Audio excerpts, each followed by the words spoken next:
Okey. Dah on ni. Atuk cakap ya. Kalau generasi zaman now lebih banyak hafal nama-nama jin dibanding hafal nama-nama surat yang ada di dalam Al-Quran. Apa gak malu kita sama Allah? Level kalau main game sudah berpuluh-puluh. Sedangkan kalau Al-Quran cuma hafal 2 surat, itu pun yang pendek-pendek. Al-Ikhlas dan Anas. Sahabat Dai tahu tidak? Game yang sekarang kita mainkan 1 tahun yang akan datang sudah tidak ada lagi artinya karena sudah diganti dengan game yang baru. Tetapi kalau Al-Quran 5, 10, bahkan 100 tahun kemudian tidak akan berubah isinya. Assalamualaikum warahmatullahi wabarakatuh. Saya Muhammad Ruby Cahyadi akan menjelaskan tentang pengertian matriks dan determinan. Yang pertama adalah pengertian matriks. Matriks adalah susunan bilangan, simbol atau ekspresi yang diatur dalam bentuk baris dan kolom yang membentuk bangun persegi panjang. Fungsi utama matriks digunakan untuk menyatakan data atau sistem bersama linear dalam bentuk yang lebih ringkas dan terstruktur. Ukuran matriks disebut dengan ordo yang ditentukan oleh jumlah baris atau M dikalikan dengan jumlah kolom atau N dituliskan dengan M kali N. Matriks yang memiliki determinan haruslah matriks persegi di mana jumlah baris dan kolomnya sama, seperti gambar di samping, yaitu matriks persegi 3 kali 3. Berikutnya adalah jenis matriks. Yang pertama adalah matriks 0, semua elemennya bernilai dengan 0, dan kedua matriks identitas, matriks dengan elemen pada diagonal utamanya bernilai 1 dan elemen lainnya bernilai dengan 0. Berikutnya matriks diagonal, semua elemen di luar diagonal utamanya bernilai dengan 0. Berikutnya matriks segitiga atas bawah, matriks di mana elemen di bawah atau di atas diagonalnya diagonal utamanya seluruhnya bernilai dengan 0. A few moments later. Berikutnya adalah pengertian determinan. Determinan adalah nilai tunggal skalar yang dihitung dari suatu matriks persegi. Nilai ini sangat penting karena inverse matriks digunakan untuk menentukan matriks memiliki inverse atau non-singular jika determinannya tidak sama dengan 0, atau memiliki inverse atau disebut dengan singular jika determinannya sama dengan 0.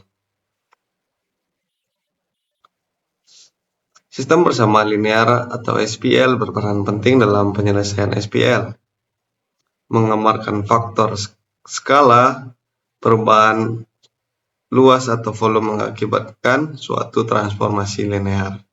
Contoh matriks 2 kali 2. Matriks A, B, C, D untuk menjadikannya determinan menjadi determinan A sama dengan A kali D dikurang B kali C. Berikutnya adalah sifat-sifat determinan. Pertama adalah pertukaran baris. Menukar 2 baris akan mengubah tanda determinan. Yang kedua, perkalian skalar mengalikan 1 baris dengan bilangan K akan membuat determinan dikalikan dengan K.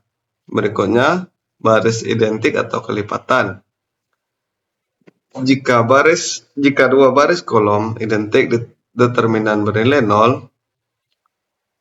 Yang berikutnya, baris 0 jika 1 baris seluruhnya bernilai 0, determinannya bernilai 0. Yang berikutnya matriks segitiga. Determinan adalah hasil perkalian dari semua elemen diagonal. Berikutnya penjumlahan antar baris. Penjumlahan antar baris tidak mengubah nilai determinan. Berikutnya perkalian matriks. Perkalian matriks adalah perkalian determinan determinannya. Contoh, determinan AB sama dengan determinan A dikali determinan B. Sekian adalah penjelasan pengertian matriks dan determinan.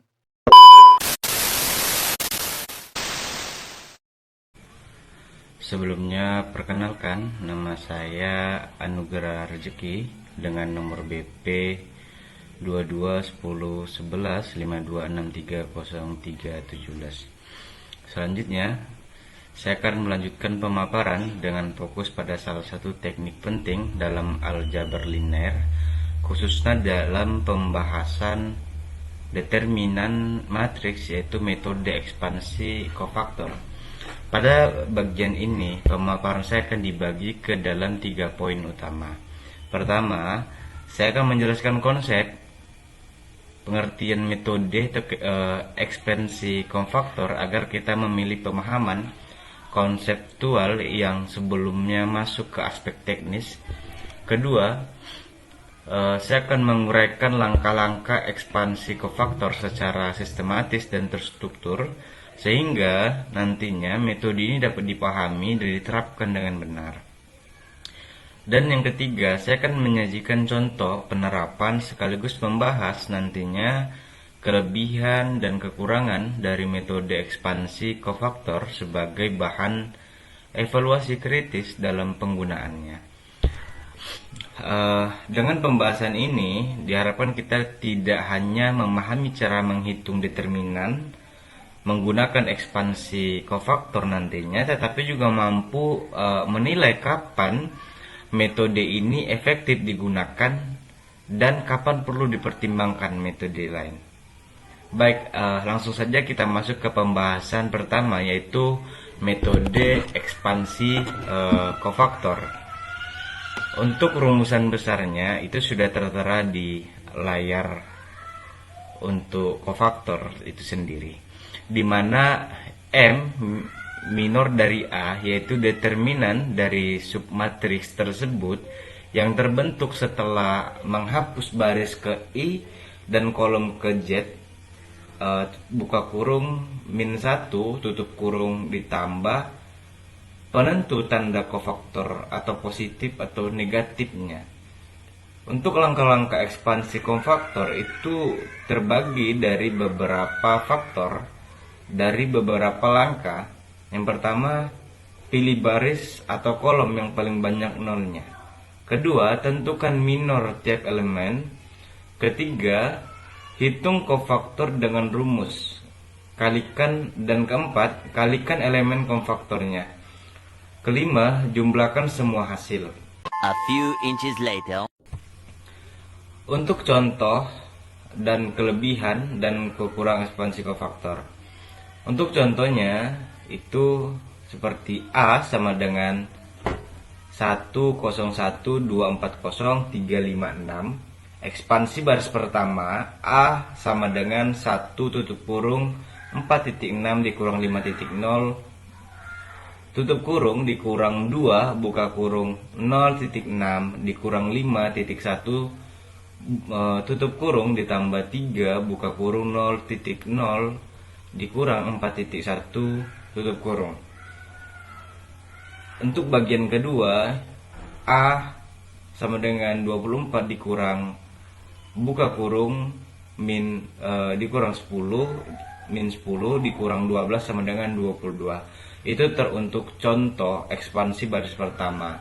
Sedangkan untuk kelebihan dan kekurangan ekspansi kofaktor itu tersendiri, kelebihannya itu menjelaskan konsep dasar nantinya, konsep determinan cocok untuk matriks kecil, baik untuk teori, sehingga mampu untuk menjelaskan konsep-konsep dasar determinan tersebut. Kedua, terkait kekurangannya, tidak efisien untuk matriks besar itu sendiri atau kompleksitas, rentan salah hitung. Assalamualaikum warahmatullahi wabarakatuh. Perkenalkan, nama saya Tiara Aulia Rahma.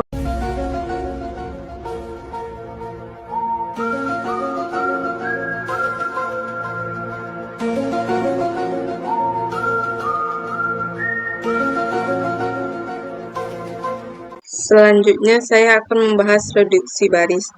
Yang pertama, metode reduksi baris. Metode reduksi baris menggunakan operasi baris elementer untuk mengubah matriks menjadi segitiga atas, lalu mengalihkan elemen diagonal. Rumusnya, A mutlak sama dengan A11 kali A22 kali A33 dan seterusnya. Kemudian langkah reduksi baris. Yang pertama, pilih elemen pivot atau baris pertama. Yang kedua, hilangkan elemen di bawah pivot. Yang ketiga, ulangi untuk kolom berikutnya. Yang keempat, jika swap baris atau ubah tanda determinan. 5. Kalikan semua elemen diagonalnya. 2 hours later. Kemudian contoh reduksi baris 3 kali 3. Contohnya A 3, 2, min 1, 2, min 2, 4, min 1, 0,5, min 1. Setelah eliminasi menjadi matriks segitiga atas. Jadi hasilnya A sama dengan 3 kali min 4/3 kali min 1 sama dengan 4. Selanjutnya, kelebihan dan kekurangan. Kelebihan, cepat dan efisien untuk matriks besar, cocok untuk komputer atau kalkulator, dapat dipakai untuk sistem persamaan linear. Dan kekurangannya adalah konsep kurang intuitif, harus berhati-hati terhadap tanda saat pertukaran baris. Saya Kevin Pradipta Utama dari kelompok 6. Di sini saya akan menjelaskan perbandingan dua metode yang bisa kita lihat di tabel. Ada aspek dan dua metode, yakni ekspansi faktor dan reduksi baris. Di sini di aspek pendekatan, ekspansi faktor lebih teoritis dan reduksi baris lebih komputasional. Aspek kelebihan memang kalau di ekspansi faktor memahami konsep, dan reduksi baris cepat untuk matriks. Kekurangan lamban di ekspansi faktor, lamban untuk n lebih besar dari 3, dan reduksi baris konsep lebih rumit. Kompleksitas, ekspansi faktor tidak memiliki kompleksitas, dan reduksi baris memiliki O n pangkat 3. Aplikasi pembelajaran dasar untuk ekspansi faktor dan komputasi numerik untuk reduksi baris. 1 eternity later. Aplikasi determinan 1. Matematika dan SPL metode Kramer dan fisika. 2. Fisika dan teknik stabilitas sistem gaya momen. 3. Grafika komputer, rotasi, skala, infraforma, transformasi. 4. Ekonomi dan statistik, regresi linear dan input-output. 5. AI atau machine learning, eigen value dan eigen faktor.